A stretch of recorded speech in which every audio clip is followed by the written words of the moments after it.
नमस्कार दोस्तों, आप सब कैसे हैं? आई होप आप सब अच्छे होंगे और मन लगा के पढ़ाई भी कर रहे होंगे। दोस्तों, बहुत सारे लोग कह रहे थे कि मैम जिस तरह से आपने आत्मकथा को याद कराया, वैसे ही आप जीवनी, रेखाचित्र, यात्रा वृत्तांत ये जो सारी गद्य विधाएँ हैं, उसको याद करवा दीजिए। क्योंकि पता है यहाँ से बहुत क्वेश्चन पूछा जाता है।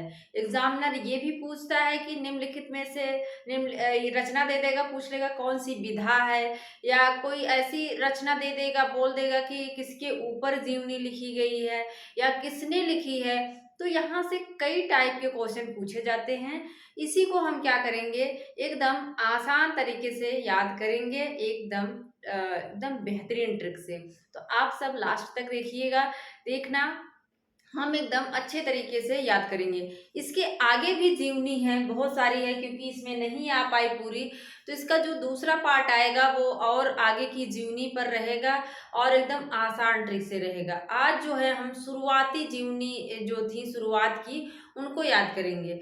जीवनी के तौर पर अगर देखें तो सबसे पहले हम देखेंगे जो नाभादास की है भक्तमाल, उसमें लगभग 200 कवियों का जीवन वृत्त मिलता है। इसमें भक्तमाल जो नाभादास की रचना है, वो उसमें 200 कवियों का जीवन वृत्त मिलता है। आप देखेंगे जो वल्लभाचार्य के पुत्र विट्ठलनाथ और विट्ठलनाथ के पुत्र गोकुलनाथ जो थे, उनकी रचना 2 है। 252 वैष्णवों की वार्ता, 84 वैष्णवन की वार्ता, उसमें भी क्या है उनके शिष्यों का वर्णन मिलता है।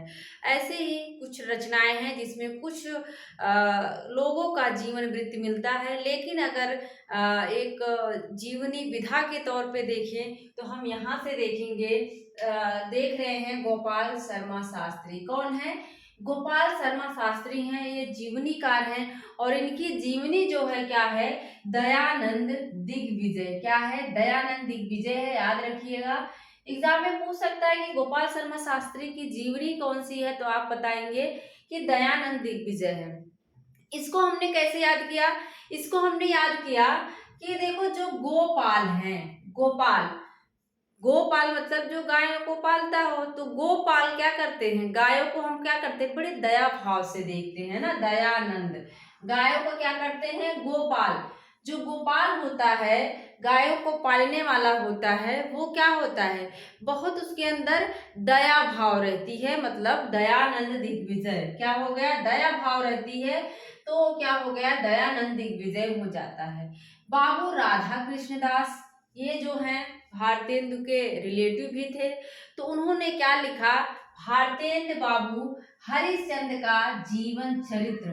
अगर आपको पूरा बहुत बड़ी रचना दिखे ऐसे, भारतेंदु हरिश्चंद्र भी रचना है, लेकिन इन्होंने क्या किया, भारतेंदु बाबू हरिश्चंद्र का जीवन चरित्र, मतलब इनके रिलेटिव हैं, तो इन्होंने क्या किया, बहुत ही विस्तार से जो है उसका नाम रखा है, विस्तार में बड़ा नाम रखा है।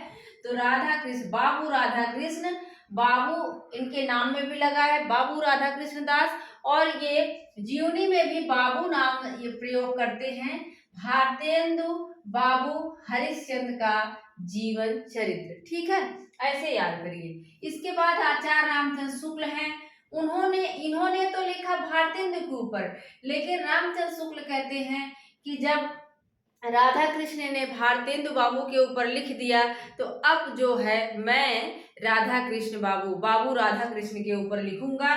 उन्होंने बाबू प्रयोग किया था, तो मैं भी बाबू प्रयोग करूंगा, बाबू राधा कृष्ण दास। ठीक है, याद रखिएगा। आचार्य रामचंद्र शुक्ल की जीवनी है, वैसे हम नहीं ध्यान देते हैं इन सब चीजों पे, लेकिन एग्जामिनर पूछ सकता है। तो रामचंद्र शुक्ल ने किस पे लिखा, बाबू राधा कृष्ण दास। ब्रज रत्न दास का है भारतेंदु हरिश्चंद्र, ब्रज रत्न दास।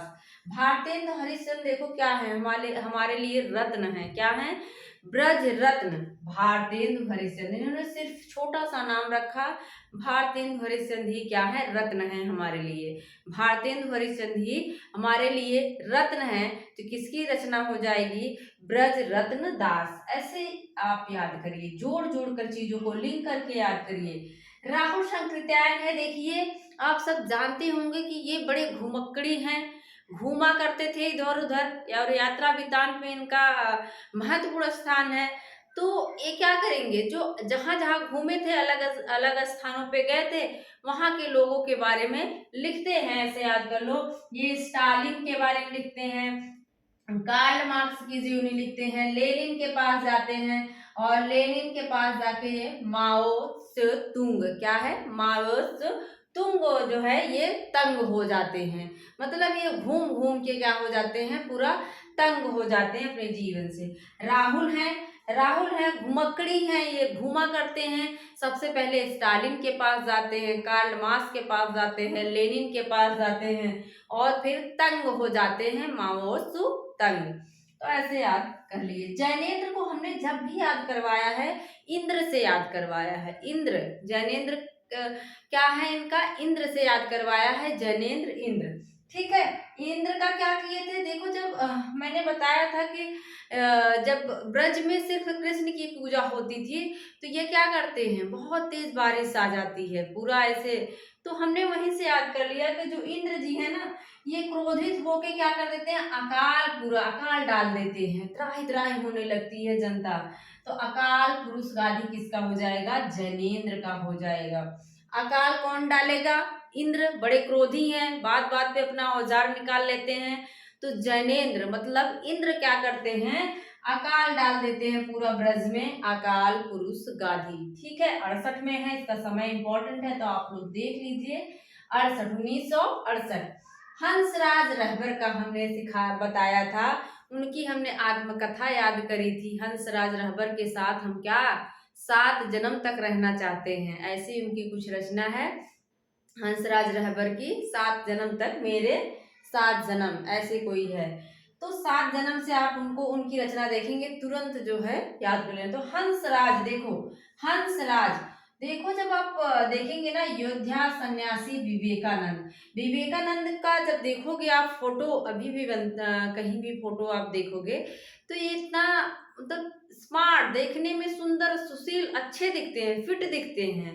तो वहीं से हमने कर लिया कि विवेकानंद कैसे थे, हंसराज रहबर की तरह। जैसे मतलब जैसे किसी सभी लड़कियों का सपना रहता है कि हमारा हंसराज रहबर, मतलब हमारा जो पति हो फ्यूचर में वो कैसा हो, हंसराज रहबर, सुंदर हो, अच्छा हो। तो कैसा हो, विवेकानंद की तरह हो। हमारा हंसराज कैसा हो, विवेकानंद की तरह स्मार्ट हो। ठीक है, और योद्धा, सन्यासी, विवेकानंद, ये तीनों हैं। योद्धा मतलब नाम एक ही है, याद कर लो कि विवेकानंद में योद्धा के भी गुण थे, सन्यासी के भी गुण थे, और वो तो महान थे ही।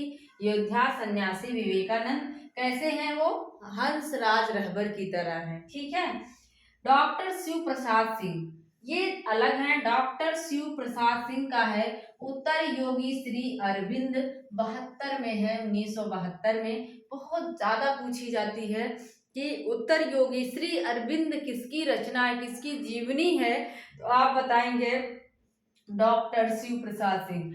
अब देखो कैलाश पर्वत किधर है, उत्तर में ही है ना, भारत में।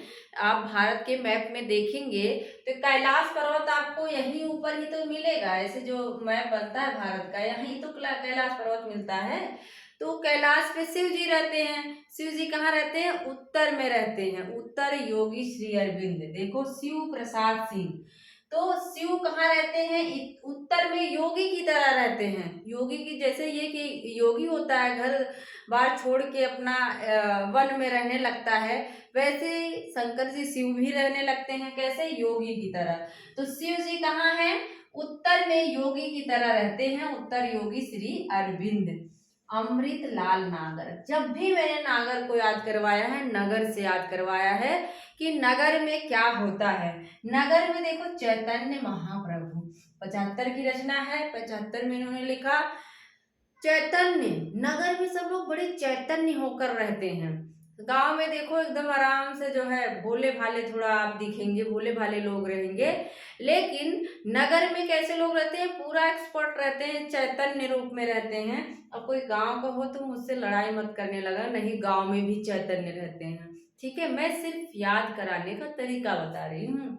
तो अमृतलाल नागर, नागर मतलब नगर में लोग बड़े चैतन्य होकर रहते हैं, बड़े एक्सपर्ट रहते हैं, चैतन्य होकर रहते हैं। तो चैतन्य महाप्रभु जीवनी किसकी है? तो हो जाएगी अमृतलाल नागर की। इसके बाद है रामविलास शर्मा। रामविलास शर्मा, आप सब जानते हैं कि रामविलास शर्मा जो हैं वो मार्क्सवादी हैं। कैसे हैं वो?